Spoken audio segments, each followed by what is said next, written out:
ராமலிங்காபயம்.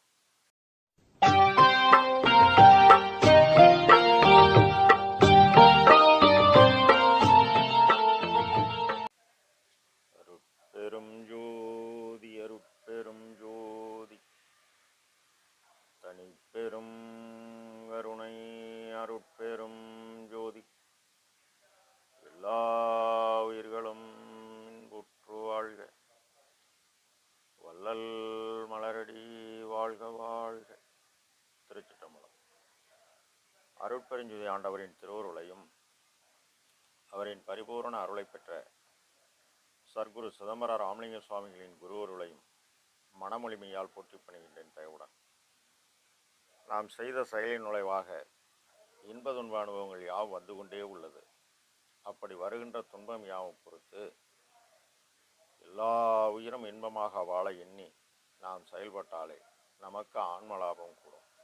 நம் பெருமான் இறை எளிமையை வியத்தல் என்ற தலைப்பில் 4வது பாடலில் ஆர் நீ என்று எதிர் வினவில் விடை கொடுக்க தெரியாத அறிவிலேன் பொருட்டாக அன்று வந்து எனக்கு ஏர் நீடும் பெரும்பொருள் ஒன்று ஈந்து மகிழ்ந்து ஆண்டீர் இன்று வழிந்து எளியேன் பால் எய்தி ஒளி ஓங்க பார்நீட திருவருளாம் பெருஞ்சோதி அளித்தீர் பகரும் எல்லாம் வல்ல சித்தி பண்புறவும் செய்தீர் நார்நீட தான் நானாய் நடம் புரிகின்றீரே நடராஜரே நமக்கு நான் ஏது செய்வேனோ என இப்பாடலை பதிவு செய்கின்றார். அறிவு உலகறிவு மருளறிவை சார்ந்தது. அருளறிவு ஞானத்தை சார்ந்தது, தெளிவான அறிவு. உலகறிவு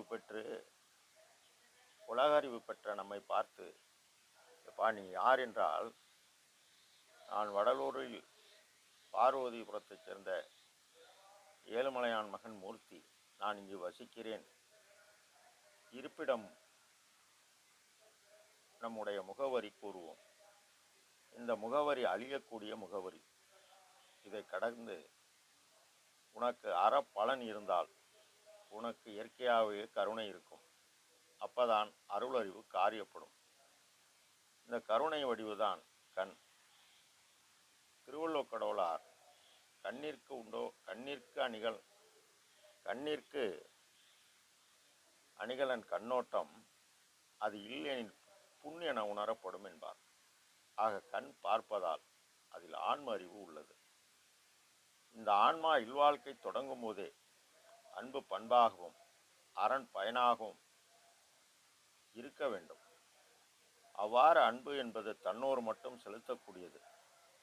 இந்த அன்பு எல்லோர் மட்டும் பரவி பிறர் துன்பத்தை கண்டபோதாயினும் கேட்டபோதாயினும் மனதில் இரக்கம் கொண்டு ஈரத்தன்மையுடன் உடலின் பசியை நீக்கும் பசையாகிய உணவு எனும் இறையை நீ வழங்க, இறை எனும் கடவுள் இந்த உயிருடன் ஒட்டி தன் தரத்துக்கு தக்கவாறு தன் தேவை போக மீதமுள்ள பொய்ப்பொருளை மெய்ப்பொருளாக்கக்கூடிய சிவகாருண்ய ஒழுக்கம் நின்று தினசரி பலகாலம் கடைசி வரை கடைபிடித்து கொள்கையாக பாடுபட நான் யார் என்ற கேள்வியின் விடை தொடுக்க கேள்வியின் நாயனாக்கிய இறைவனை அறியும் அருளறிவு வாய்க்கும். அருளறிவு பெறும்போது நாம் இறைவனால் வருவிக்கப்பட்டவர்தாம் உண்மையான தாய் தந்தை இறைவன். அவனை அடைவதுதான் கேள்வியின் பதில் என உலகப் பொருள்கள் யாவும் நிலையாமை, உடல் நிலையாமை, வாழ்க்கை நிலையாமை உணர்ந்து பற்றியதை மெல்ல மெல்ல துறந்து நின்று ஜீவகாருண்ய வல்லவத்தால் பொய்யான உடலில் உள்ள மெய்யான இறைவன் மறைந்துள்ளான் என்பதை அறிந்து அப்பப்ப வரும் ஆசையை சுட்டரிக்க, அப்பதான் ஆர் நீ என்ற கேள்வியின் பதில் புரியும்.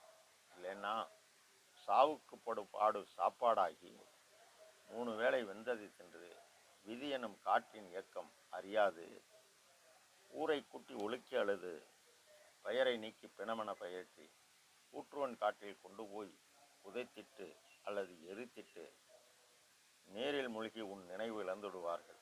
இதுவா ஆர்னி என்ற கேள்வியின் விடை அல்ல. பெருநெறி சார்ந்து தென்னைபுறம் போட்டு வடு வைத்து செல்ல வேண்டும். வாழ்கின்ற காலத்தில் பிற உயிருக்கு பயனுள்ள செயலை செய்து பழக வேண்டும். அதில் உயரியது பரோபகார செயலாகிய பசி நீக்கல் தான். தவம் செய்வதை விட மிக உயர்ந்தது என்று திருவள்ளுவர் கடவுளார் கூறுவார். ஆற்றுவார் ஆற்றல் பசி ஆற்றல், மாற்றுவார் ஆற்றல் பின் என்கின்றார் திருவள்ளுவர் கடவுளார். அப்ப எவ்வளவு உயர்வானது! அறிவிலேன் பொருட்டாக அன்று வந்து எந்தனக்கே ஏர் நீடும் பெரும்பொருள் ஒன்றியந்து மகிழ்ந்தீர் மகிழ்ந்து ஆண்டீர்.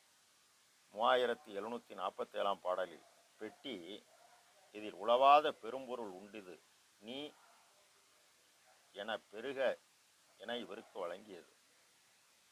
தெய்வ பெறக்கூடிய பாதையாகிய ஜீவகாருண்ய ஒழுக்கத்தை வழங்கினார். அவர் இவர் வழக்கியவுடன் 23/5/1867 வைகாசி 11ஆம் தேதி சத்திய தர்மசாலையை நிறுவி செயல்பட்டார். அவர் அன்னவரயம் செய்தால் இவருக்கு ஆற்றல் கூடியது. தொடர்ந்து 3 வேளை கோடான கோடி ஏழைகள் பசி ஆற ஆற எல்லா உயிரினும் இறைவன் உள்ளான். ஒவ்வொரு ஆன்மா மகிழ மகிழ இறைவன் மகிழ்ந்து தனது உபகார சக்தியாக அருள் சக்தி அருள்ஜோதி வழங்கினார். அருள் என்பது கடவுள் தெய்வம், சக்தி ஜோதி என்பது பேராற்றல். இறைவனின் தெய்வ ஆகிய பேராற்றலை அருளை பெறக்கூடிய ஜீவகாருண்யத்தால் பெற்றார். அதனால் இறைவன் தயவு கூடி இவர் கூறுகிறார், அருள்ஜோதி தெய்வமனை ஆண்டு கொண்ட தெய்வம் எனவும் அருள்ஜோதி ஆணை என்ற அறையப்பா முரசு என்றும் கூறுகிறார். இன்று வலியேன் எளியேன் பால் எழுதி ஒளிவோங்க பார்நீட திரு அருளாம் பெருஞ்சோதி அளித்தீர். அவரே இவரை நோக்கி வந்து ஆற்றல் உலகமுய்ய திரு என்றும் நிலைத்த அருளாம் இறைவனின் தயவை வழங்கியதால் பெரும் ஜோதி அளித்தீர். இறைவனின் தயவுடைய ஒப்பற்ற பேராற்றலை இவருக்கு கொடுத்தார். அன்னவரயத்தால் ஆற்றல் பேராற்றலை அளித்தது. அதனால் அகவல் வரி 336 உலகலாம் பறவையின் உள்ளத்தில் இருந்து அலையிலா ஒளி செய் அருட்பெருஞ்சோதி என்றார். இவருக்கு அளித்து உலக உயிர்கள் உய்ய ஜீவகாருண்ய ஒழுக்கம் 3 பகுதி திருவருட்பா அகவல் உபதேசம் வழங்கி பெருநேரி சார்ந்து பாடுபடும் உயிர்களுக்கும் மற்ற உயிர்களுக்கெல்லாம் உலகுயிர் திரளலாம் ஒளிநெறி பெற்று 5 ஆற்றி உலகின் உயிர்களுக்கு இடையூறலாம் விலகனி அடைந்து மகிழ்க என நம்முடன் உள்ளார் நம் பெருமான். மறைந்து உள்ளார் ஒளி தேகத்துடன். பகரும் எல்லாமல்ல சித்தி பண்புற புரிந்தீர் நார் நீட நான் தானாய் நடம்புடுகின்றேன். சொல்லப்படுகின்ற எல்லாமல்ல சித்தி, அதாவது பவர் பேராற்றல் யாவும் பண்புற கொடுத்தீர். என்ன சித்தி கொடுத்தார்? கர்ம சித்தி, யோக சித்தி, ஞான சித்தி, ஆடூரு சித்தி, 448 கோடி சித்தி, அறிவுறு சித்தி, அனந்த கோடி சித்தி, கூட்டூறு சித்தி, கோடி பல் கோடியும் வழங்கினார். நார் நீட இந்த பஞ்சபூத உடலை தன்னையே எனக்கு தந்தருள் வழியால் என்னை வேதித்த என் தனி அன்பே என்றார். ஆக வேதித்து சுத்த பிரணவ ஞானதேகம் பெற்று நான் தானாய் கடவுள் நிலையறிந்து அம்மா மீதால் உள்வொளியின் அசைவாகிய நடராஜரை கண்டு நாம் மேலேற உத்தரஞான சிதம்பரத்தில் வடலூரில் தர்மசாலை வழியாக போய் சத்திய ஞான சபை நடம் கண்டு சித்தி வளாகத்தில் பேராற்றல் பெற்று பேரின்ப சித்தி பெருவீர்கள் வாழ்வீர்கள் என்று நமக்கு அடைந்து காட்டியுள்ளார். நாமும் அவர் கூறிய பாதையில் சென்றால் நாமும் அந்நிலையை அடையலாம்.